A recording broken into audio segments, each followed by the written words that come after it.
All right, it's going for 5 p.m. on Thursday, February 5th, and I don't know where the whole day has gone. I've hardly posted anything on the internet. I've been super, super busy, though, in a string of meetings, including dialing into the Indivisible What's the Plan call earlier today, and I want to talk about that throughout the evening in a series of videos. But I think I'm going to make this a YouTube-only video and maybe just do like a little bit of a life update on where my head's at, and also want to share with you a passage from a book that I'm reading now that just really spoke to me. We'll just let this be stream of consciousness, if that's okay with everybody. And speaking of stream of consciousness, thank you to everybody who showed up for the live that Ruth and I did, my eldest kid Ruth and I did late yesterday. I got a lot of really good feedback from folks on the East Coast to please try and do lives before 8 p.m. Pacific, because that's way too late for y'all. However, I did end up with a number of New Zealanders and a lot of Europeans on my call, doing one from 8 to 10 p.m. Pacific. I will try to do lives earlier, and I also am working on getting moderators. It's something that I'm struggling with. Asking people for help is something that I really, really struggle with. But I do acknowledge that there's a need there. I also want to say thank you to everybody who engages in the chat box. That I don't have like a lot of experience doing lives, and it's so encouraging to me to see the way that people will dialogue with each other and share information and links with each other in the chat. Thank you for being a community and being supportive of each other in that way. So Ruth and I ended up doing this really long live. I did not mean to do a live for 2 hours. So after doing community organizing meetings, Ruth and I went on a hike yesterday, doing a 2-hour live and then filming content. Like we hiked almost 5 miles, and then I was like super busy and pretending to be an extrovert. And so you would think like physically and emotionally I would be really wiped out, and I would just, insomnia is a bitch. So I was up really late. I didn't fall asleep until about 2:30. I've really been struggling with the Epstein Files documents that I've been reading through, and I think I might actually, we'll see. I might take a break from continuing to comb through them, because I realize in the moment when I'm looking through them, I feel like I'm okay. I feel like I'm handling it okay. And then that stress and that trauma, that secondhand trauma, comes out in unexpected ways. And one of those is that I'm just not sleeping. Rather than just laying there and stewing in my own thoughts or staring at the ceiling, I pulled up an audiobook and listened to it on double speed, because that's how I roll. And I just read the whole thing straight through all the way to the end before I ended up going to bed at almost 3. The book was Heart the Lover by Lily King. This is one of the best novels I've read in the last year. No spoilers, but be forewarned, it's incredibly heartbreaking. It's really beautiful and really, really heartbreaking. So, I had 4 hours of sleep-ish, and I decided to go through the news this morning and figure out what should I talk about? What should I cover today? I have the dozen or so topics that I didn't get around to covering yesterday, and then there is obviously breaking news overnight. And then after the Indivisible What's the Plan call today, there's so many important topics that we covered in that call that I want to expand upon and cover in their own separate videos. And before I know it, I've got 3 dozen video topics, and I typically have the time and energy to film maybe 5 in a day max. And I'm in this position now where I'm working on having a studio space built in my backyard. We've done some of the clearing and gotten ready for that, so that I'm not always working in my very small house where I'm interrupted. Just all of the time in my workday becomes much longer. I'm trying to kind of organize my business, like be a legitimate businesswoman and have set office hours and work out there so I can have better boundaries. But for the moment, because I don't really have a dedicated office space, obviously I'm filming in my bedroom, it means that I really struggle with boundaries around my work. And it's really difficult for me to not just work all of the time. So I came up with this list of 3 dozen plus topics that I wanted to discuss. And rather than actually diving into them, I chatted with a friend on the phone, trying to winnow it down and to figure out, what do I prioritize? How do I decide what to cover in a day? What is newsworthy? And also, how do I not, I don't want to say have a complex, but it's not really up to me to cover everything that is in the news cycle. It's not up to me to cover every topic. I know that I have a strong need to be needed and to feel useful and helpful, but like I'm not everybody's savior, and I'm not everybody's only source of information. And so I'm always trying to remind myself that I don't have to do all of it, right? I just need to figure out how to pick and choose what I can cover. And I really want to make an earnest effort to select topics that are helpful in this moment, that are helping all of us continue to organize and to build our skills and our strength so that we can carry out the big actions that are going to stop all of this that we're living through right now and help us build the kind of society that we need and we deserve. That's been a really good guiding principle lately for me when it comes to selecting topics. Not just what's going to get tons of clicks, but what will actually be beneficial. I've kind of narrowed it down to my list of topics that I want to cover throughout the evening. And after I did that, I sat down and I was thinking still about this book that I read last night by Lily King. And it reminded me of something that I read yesterday in Rebecca Solnit's book, actually bookmarked it, A Paradise Built in Hell. This is kind of my heavier / inspirational read that I'm going through right now. Rebecca Solnit, I think, is probably one of the best authors. For me, she's a lifeline. I think that there's nobody whose writing is more bolstering and sustaining at this period of time than Rebecca Solnit's. As I was listening to Hurt the Lover last night, and I was just thinking about how the world is so much right now. We are feeling so much. We are experiencing so much. And yet listening to the story of Jordan and all of the things that she's feeling as she's fully experiencing life, all of the very small personal heartaches that she's going through in a very ordinary life, the extraordinary capacity that she has to love. I immediately thought of a passage from this book, and I want to share it with you. This chapter begins by discussing the 1906 San Francisco earthquake. Dorothy Day was 8.5 when the earthquake struck. She was then the odd, thoughtful third child of a racetrack journalist. She is now, nearly 3 decades after her death, the revered founder of a radical movement with more than 100 centers still active in the United States alone and a candidate for sainthood in the Catholic Church. Day describes her childhood experience of the quake itself, saying, "It started with a deep rumbling, and the convulsions of the earth started afterward, so that the earth became a sea which rocked our house in a most tumultuous manner." She was equally struck with the social aftermath of the quake as the quake itself. In the 1930s, she wrote, "What I remember most plainly about the earthquake was the human warmth and kindliness of everyone afterward. For days, refugees poured out of burning San Francisco and camped in Adora Park and the racetrack in Oakland. People came in their night clothes. There were newborn babies. Mother and all our neighbors were busy from morning to night cooking hot meals. They gave away every extra garment they possessed. They stripped themselves to the bone in giving, forgetful of the morrow. While the crisis lasted, the people loved each other." Day remembered this all her life, and she dedicated that long life to trying to realize and stabilize that love as a practical force in meeting the needs of the poor and making a more just and generous society. Day goes on to describe how she felt in high school, where she was trying to recapture that kind of love and kindliness and generosity that she saw demonstrated in her community in the aftermath of the earthquake. She said she didn't want the select few missionaries to be kind to the poor just because they were poor. She said, "I wanted every home to be open to the lame, the halt, and to the blind, the way it had been after the San Francisco earthquake. Only then did people really live, really love their brothers. In such love was an abundant life, and I did not have the slightest idea how to find it." Solnit goes on to describe not only the ways that Dorothy Day pursued that kind of love throughout the rest of her life, but she also embraced the different kinds of love that came her way. Totally non-eros, non-romantic love for her baby brother, love for the masses rejoicing in the streets. She says, "I do not remember that I was articulate or reasoned about this love, but it warmed and filled my heart." Of these other loves, Solnit says we often have little language for them.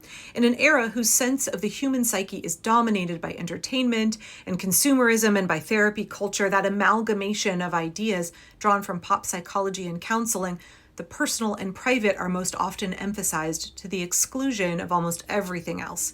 Even the scope of psychotherapy generally leaves out the soul, the creator, and the citizen, those aspects of being human that extend into realms beyond the private life. The soul, the creator, and the citizen. Conventional therapy, necessary and valuable at times to resolve personal crises and suffering, presents a very incomplete sense of self. As a guide to the range of human possibility, it is grimly reductive. It will help you deal with your private shames and pains, but it won't generally have much to say about your society and your purpose on earth. It won't even suggest most of the time that you provide yourself with relief and perspective on the purely personal by living in the larger world. Nor will it ordinarily diagnose people as suffering from social alienation, meaninglessness, or other anomalies that often arise from something other than familial and erotic life. It more often leads to personal adjustment rather than societal change. During the 1950s, for example, psychology went to work bullying women into accepting their role as housewives. The language of Freudianism was deployed to condemn their desires for more power, more independence, more dignity, and more of a role in public life. Such a confinement of desire and possibility to the private serves the status quo as well. It describes no role for citizenship, no need for social change or engagement. Solnit goes on to describe how popular culture really feeds this privatized sense of the self, which is so different to what Dorothy Day saw after the San Francisco earthquake. People engaging in their role in the community, in their position as citizens, and the kind of love that manifests in those scenarios that we can't find in a culture that is constantly focused on the self.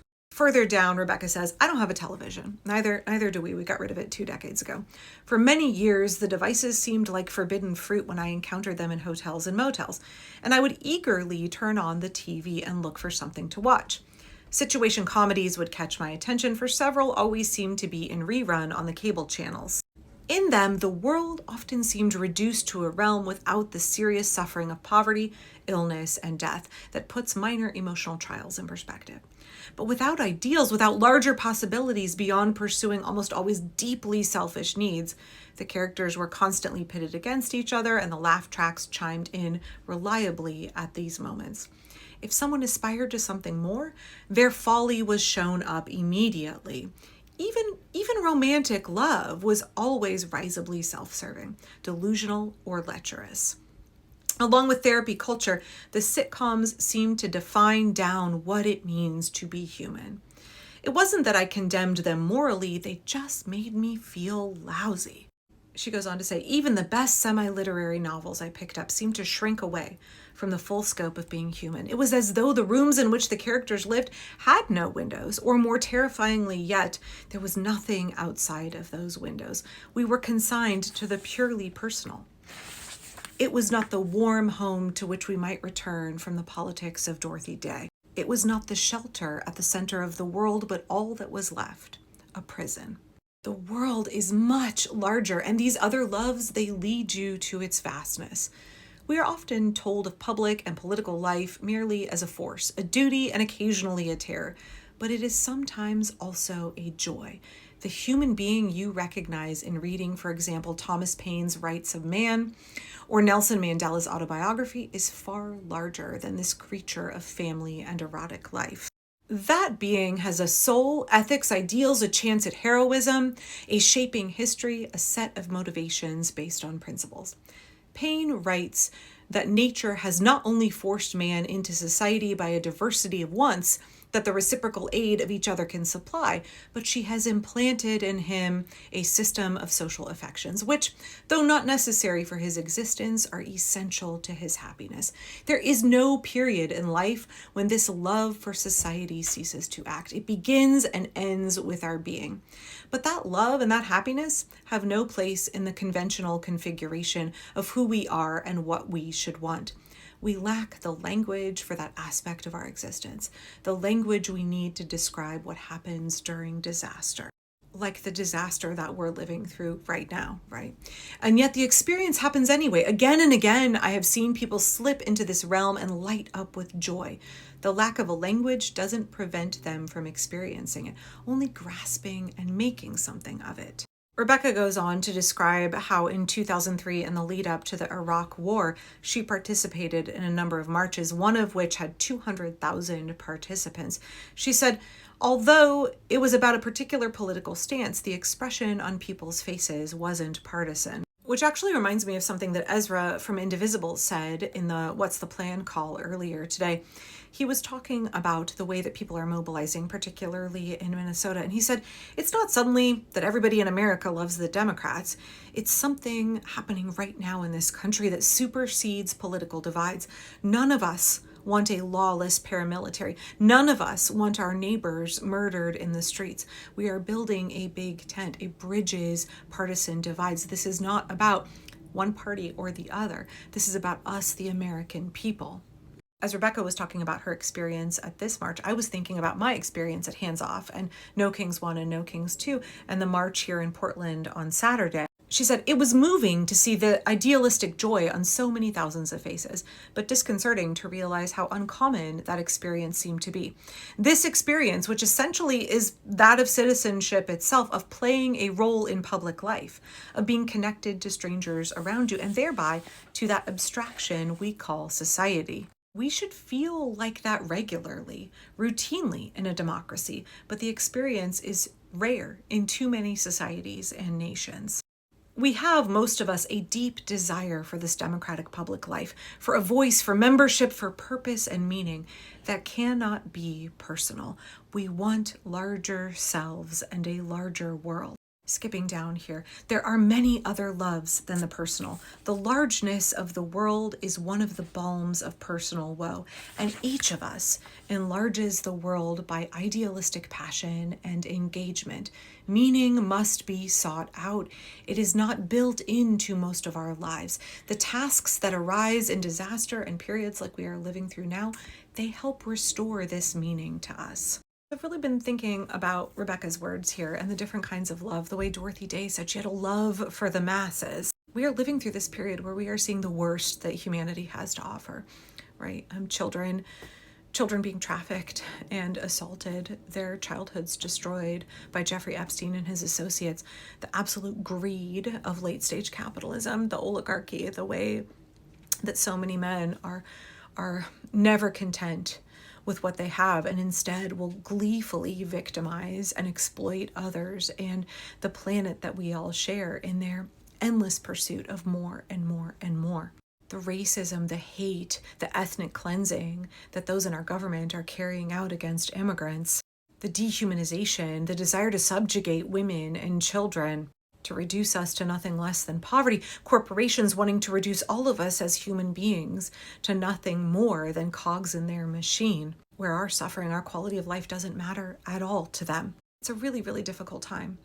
You could argue that it is a disastrous time to be a human being. But much like Dorothy Day experiencing the disaster of the San Francisco earthquake, how is it that we can experience and participate in and give love in a way in this time that we could not access at any other point in our lives?